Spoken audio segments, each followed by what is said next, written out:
Right, thanks to Joma. Welcome to Sports News. Nigeria's representative at the FIBA African Champions Cup, Kano Pillars, have advanced to the quarterfinals despite losing their last Group A game to host Al Ahly of Egypt.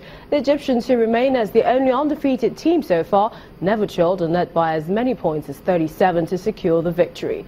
The Nigeria champions finished third in Group A on 6 points. Club Africain of Tunisia finished in second spot, while Al Ahly finished tops.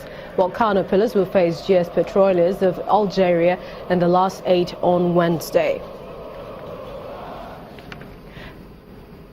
And Nigeria's Super Saiyan Eagles has made a winning start at the African Beach Soccer Championship, beating Egypt 3-2 at the Eko Atlantic Beach in Lagos. A goal from Isiaka Olawale and a brace from Emeka Ogbonna ensured the Sound Eagles won the game. In other matches played today, Senegal defeated Morocco 2-1, while African champions Madagascar beat Libya 9-5. The tournament serves as a qualifier for the World Beach Soccer Championship. Well, now let's go over to the English Premier League, where Arsenal suffered a shock 2-1 defeat against Everton at Goodison Park. Alexis Sanchez gave the Gunners the lead with a free kick in the first half, but the Toughers equalised in the 44th minute through Seamus Coleman. Ashley Williams securing 3 points for Ronald Koeman's men with a goal in the 86th minute. Elsewhere, Bournemouth beat defending champions Leicester City 1-0 at the Vitality Stadium. The 34th minute goal was enough to seal the victory for Bournemouth.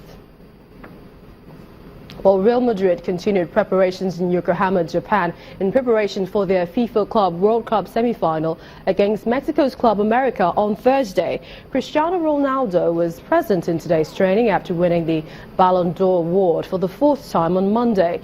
Real Madrid are targeting their second Club World Cup triumph in 3 years to complete a sensational year of renewal under their head coach, former midfield great Zinedine Zidane. The Club World Cup final is scheduled for December the 18th. And staying with Japan, the FIFA Club World Cup being hosted there, the sports governing body, they've moved to instigate their first ever live trial using video assistant referees, VARs, to assist match officials on the pitch. Using up to 23 different camera angles, the VARs can look instantly at video replays of major incidents such as penalties and also speak to the match referees through their earpieces. Now, the referees will also be able to look at video screens on pitch side that shows instant replays of any incident in order to make a decision.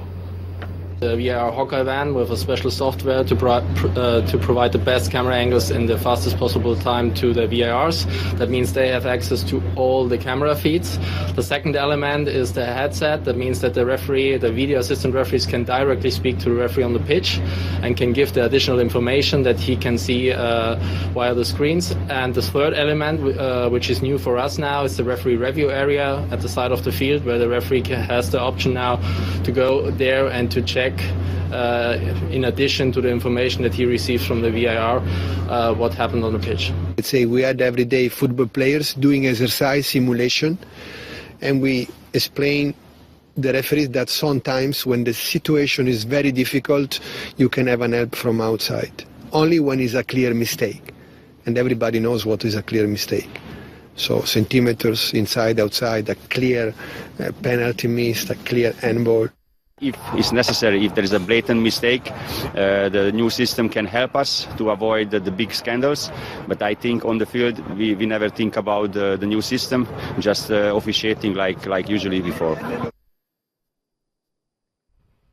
I guess that's a good one for games in the future. While the Russian city of Sochi will not host the 2017 Bobsleigh and Skeleton World Championships, the International Bobsleigh and Skeleton Federation said it would not be prudent to hold the championships in Russia, a country accused of state-sponsored doping. A report on December the 9th claimed more than 1,000 Russians benefited from a doping cover-up between 2011 and 2012. A new host city will be named for the March event in the forthcoming days. Well, that's it on Sports News. I'm Millicent Walker. It's back to you, Gemma, for the rest of the news.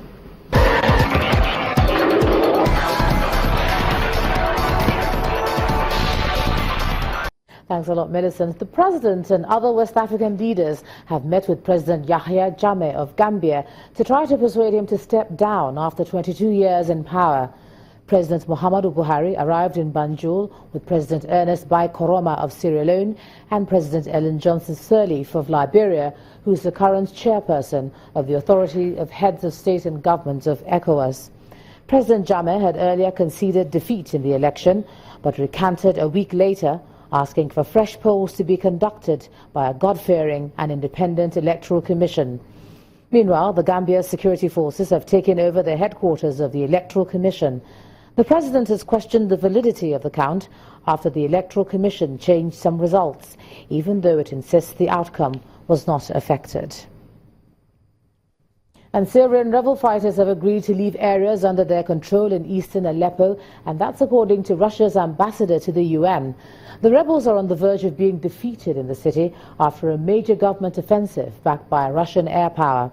Meanwhile, UN reports say that Syrian pro-government forces have been entering homes in eastern Aleppo and killing those inside, including women and children, totaling about 82.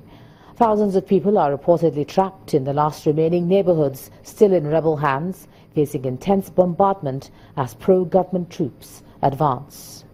To alleviate the deep foreboding and suspicion that massive crimes may be underway both within Aleppo and in relation to some of those who fled or were captured, whether fighters or civilians, is for there to be monitoring by external bodies, such as the UN. Perhaps a few additional points to what in these hours look like a complete meltdown of humanity in Aleppo. We also, of course, reiterate our extreme concern for the safety and security of those trapped still in the remaining neighborhoods controlled by the opposition in eastern Aleppo. And the main news again. Justice Adeni Ademola and his wife were today arraigned before an Abuja High Court over allegations of corruption. They face a 15-count charge of fraud to the tune of 248 million naira. The accused were granted bail on self-recognition in the sum of 50 million naira each. Also today, the Federal High Court fixed March the 6th, 2017 to begin trial of former governor of Abia State, Ojo Zokalo.